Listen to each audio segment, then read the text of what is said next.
सबसे पहले भगवान भोलेनाथ के चरणों में प्रणाम करती हूँ, मेरा प्रणाम स्वीकार हो। आदिशक्ति माँ भवानी गौरा के चरणों में प्रणाम करती हूँ, मेरा प्रणाम स्वीकार हो। सभी देवी देवताओं के चरणों में प्रणाम करती हूँ, मेरा प्रणाम स्वीकार हो। आप सभी गुरु भाई गुरु बहनों के चरणों में प्रणाम करती हूँ, मेरा प्रणाम स्वीकार हो। गुरु भाई गुरु बहनों, आपके साथ से, आपके सपोर्ट से महादेव की कथा और शिव भक्तों तक पहुंचती है। तो प्लीज़ आप लोगों से यही निवेदन है कि आप लोग कथा को ज़्यादा से ज़्यादा शेयर किया करिए, ताकि भगवान की कथा और शिव भक्तों तक पहुंच सके। अगर जो आप लोग चैनल पे नए हैं तो सब्सक्राइब कर लीजिए, ताकि जो भी भजन, जो भी कथा, जो भी महादेव की चर्चा पड़े वो आप लोगों तक आसानी से पहुंच जाए। कमेंट में महादेव का नाम जरूर लिखिए। महादेव का नाम लिखने से, बोलने से सारे कष्ट दूर हो जाते हैं, सारी परेशानी दूर हो जाती है। तो महादेव का नाम जरूर लिखिए। और देखिए, भगवान की तो कथा रोज होती ही रहती है, पर साथ में माता रानी की भी कथा होनी चाहिए, माँ गौरा की भी कथा होनी चाहिए। माता रानी की कथा नहीं होगी जब तक शिव बिना शक्ति के अधूरे हैं, और शक्ति बिना शिव के अधूरी हैं।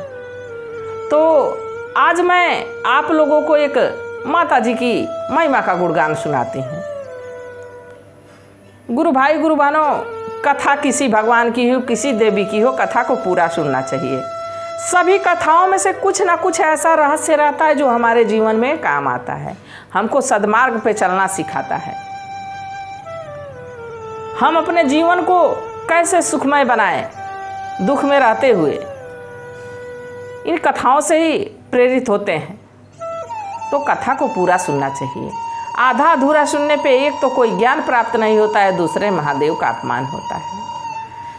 देखिए, मोहे लागी लगन शिवा चरणन की, मोहे लागी लगन शिवा चरणन की, चरणन की हो, चरणन की, चरणन की हो, चरणन की, मोहे लागी लगन शिवा चरणन की।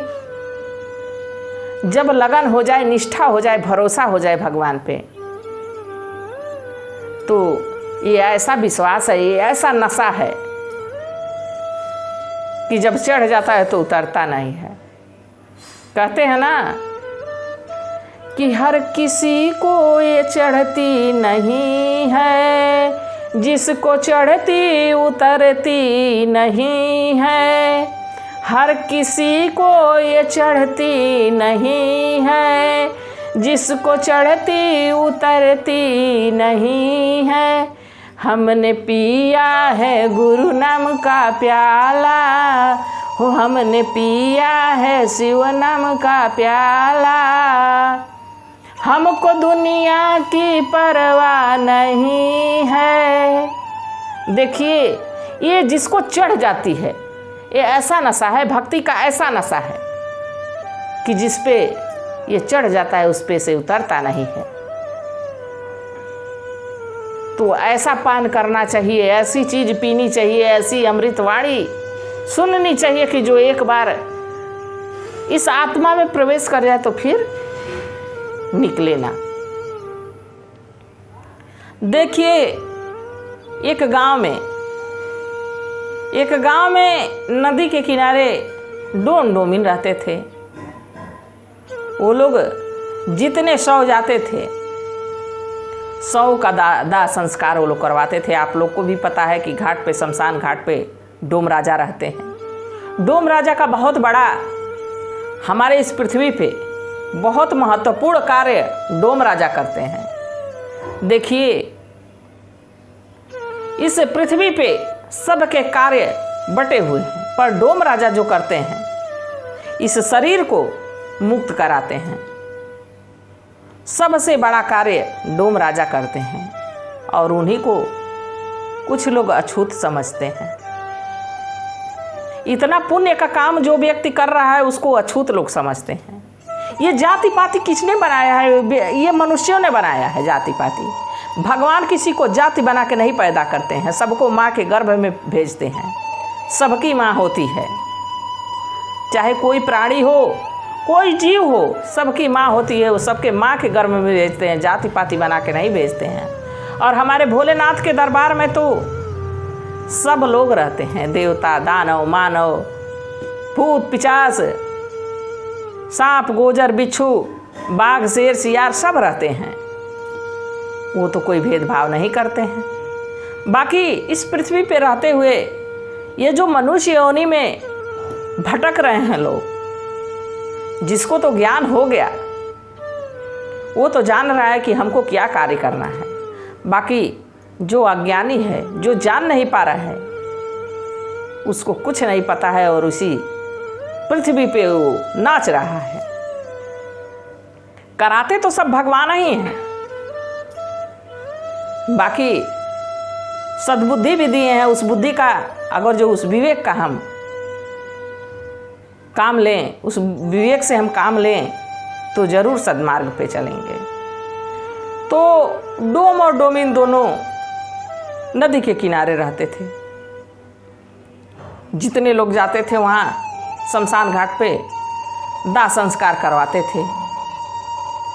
धीरे धीरे समय बीतता रहा और डोम राजा जो थे बड़े ही धनी मनी थे। क्या कोई राजा इतना धनवान थे। बाकी कष्ट उनको एक ही बात का था कि उनकी कोई संतान नहीं थी। तो जिस घर में संतान नहीं है, धन दौलत का कोई महत्व नहीं है, कोई मोल नहीं है। जैसा कि मैं कहती हूँ, चाहे आप लोग भी जानते होंगे, जिसकी संतान नहीं है वो अच्छे से समझ रहे होंगे कि दर दर की ठोकर खानी पड़ती है संतान के लिए। अब उनको कोई संतान नहीं थी। धीरे धीरे समय बीतता, बड़े उदास लोग रहते। एक दिन कुछ लोग आए शमशान घाट पे, किसी मरे हुए व्यक्ति को लेकर शमशान घाट पे आए। तो डोम राजा बड़े उदास बैठे हुए थे।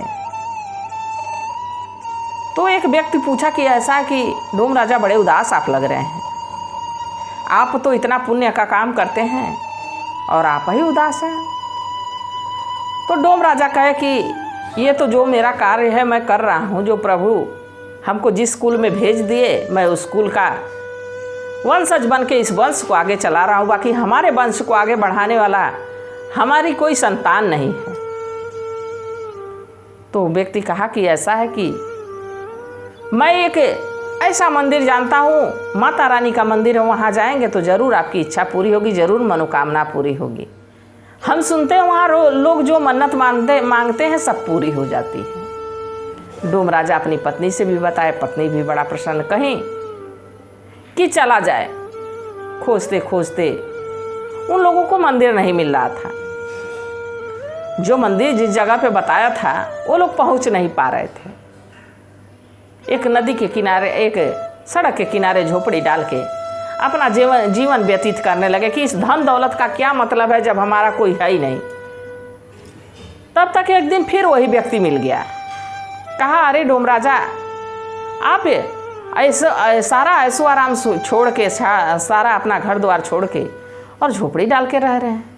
डोम राजा कहे कि क्या करें, उस धन दौलत का कोई मतलब नहीं है, कोई महत्व नहीं है। जब हमारी संतान नहीं है, हम ही पे समाप्त हो जाना है, उस धन का कोई रखवाला नहीं है, तो अभी से छोड़ दो, अब भगवान के शरण में रहो।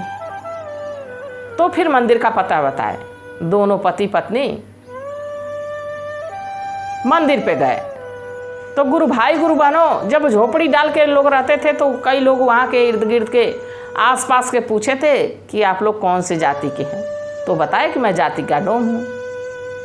अब वहाँ मंदिर जो था, वो मंदिर ऐसे राज्य में था कि वहाँ ठाकुर पंडित ब्राह्मण बहुत ज़्यादा थे। सबके घरों की औरतें जाती थी दर्शन करने के लिए। और अक्सर मंदिरों में आप देखेंगे तो छोटी जाति वालों को प्रवेश करना, अगर जो गांव में है, अगर जो सार्वजनिक स्थल पे है जैसे महाकाल हुआ, बाबा बैजनाथ धाम हुआ, मैहर देवी हुआ, विंध्याचल देवी हुआ, जैसे तरह तरह के मंदिर ऐसे हैं जहाँ किसी जाति पाति का भेदभाव नहीं है। बाकी वो गांव में मंदिर था तो वहाँ जाति पाति का बड़ा भेदभाव था, लोग छोटी जाति को वहाँ प्रवेश नहीं करने देते थे। जब भी डोमिन जाति डोमिन को दर्शन नहीं कर देते। एक बार नवरात्रि का समय आया, बड़े भीड़ वहाँ उमड़ी, तो डोमिन सोची कि इसी भीड़ में मैं भी खूब पहन ओढ़ लेती हूँ जैसे ठाकुरों पंडितों की औरतें पहनती हैं, और मैं भी जाऊंगी। खूब गाने से सज धज गई। गुरु भाई गुरु बहनों, आत्मा में क्या है ये पहले देखना चाहिए। श्रृंगार गहना ढेर सारा सोना शरीर पे लाद लें, और मन में अगर जो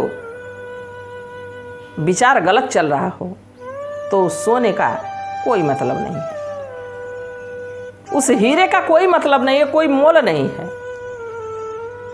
वो कंकड़ पत्थर के समान है।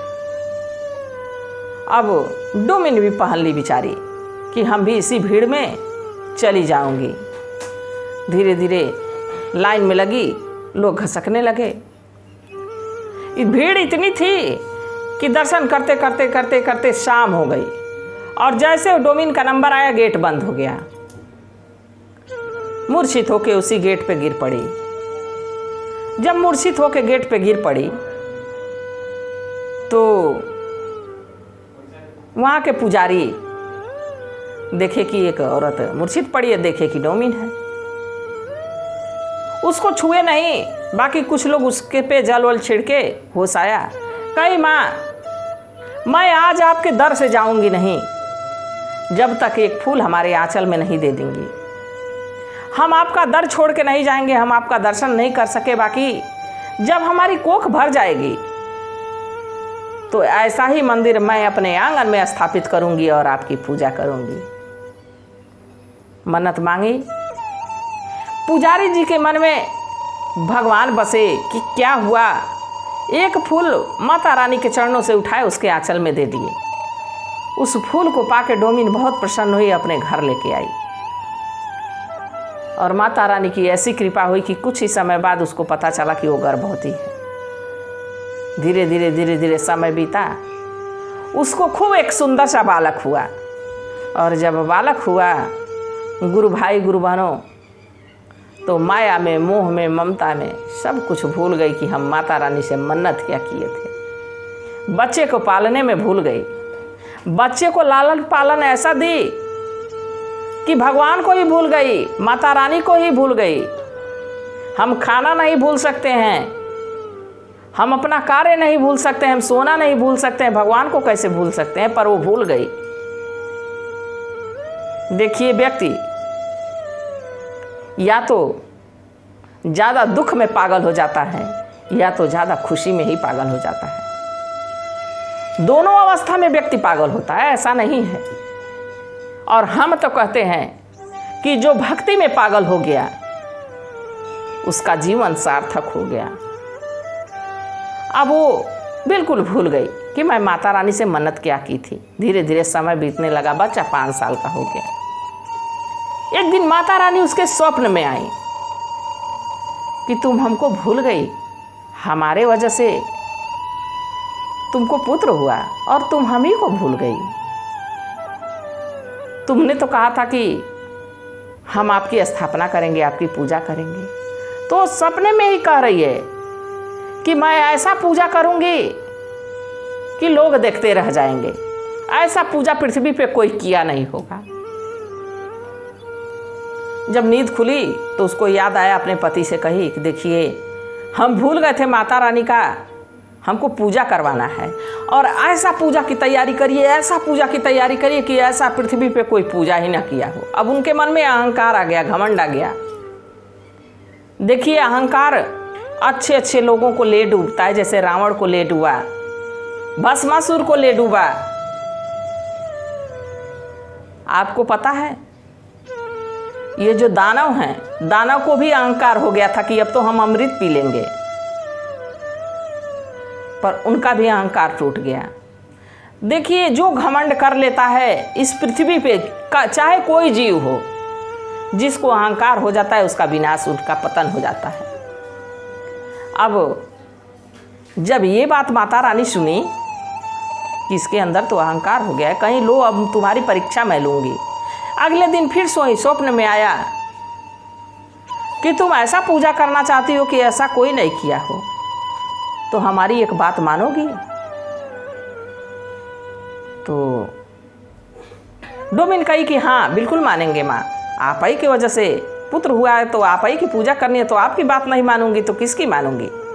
माता रानी कहीं कि जो तुम्हारा पुत्र है उसकी बलि हमको चाहिए। अब स्वप्न में ही डोमिन कह रही है कि हे माता रानी, वो हमारा पुत्र कहाँ है, वो तो आप ही का पुत्र है और हम बलि देंगे। नींद खुली, आंसुओं की धार चलने लगी कि माता रानी तो दी पर मांग भी रही हैं, बाकी अपने मन की हाल किसी से कहे, किसी से नहीं कह पा रही थी।